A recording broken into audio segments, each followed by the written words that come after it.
আজকে রান্না করব কাতল মাছ পেঁয়াজ দিয়ে ভুনা করব। আর পেঁয়াজ দিয়ে যে খুব একটা ভুনা করব তাও কিন্তু না, সামান্য কিন্তু একটু ঝোলও রাখবো, কারণ আমার বাসায় ঝোল ছাড়া একদমই কেউ খায় না।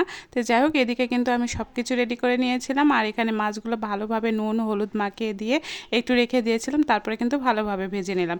এখানে কিছু কাঁচামরিচ দিয়ে দিয়েছি, আর একটু বেশি করেই পেঁয়াজ দিয়ে দিয়েছি, 1 মুঠো পেঁয়াজ দিয়ে দিলাম, যাতে একটু আমরা 3জন মানুষের ভালোভাবে সুন্দরভাবে কিন্তু একবেলা খাওয়াটা হয়ে যায়। তো এদিকে কিন্তু আমি খুবই ভালো করে মশলাটা কষিয়ে নিব, কারণ যত ভালো করে মশলাটা কষাতে পারবেন ততই কিন্তু সেই তরকারিটা স্বাদ বা গুণ দুইটাই কিন্তু অন্যরকম হয়ে যায়। তো এদিকে আমি 2 চামচ আদা রসুন পেঁয়াজ বাটা দিয়ে দিয়েছি, তার সাথে কিন্তু আমি একটু গুঁড়া ঝাল দিয়ে দিয়েছি, একটু হলুদ দিয়েছি, একটু লবণ দিয়ে দিয়েছি, সব কিছু দিয়ে তারপরে কিন্তু ভালোভাবে কষিয়ে নিয়েছি।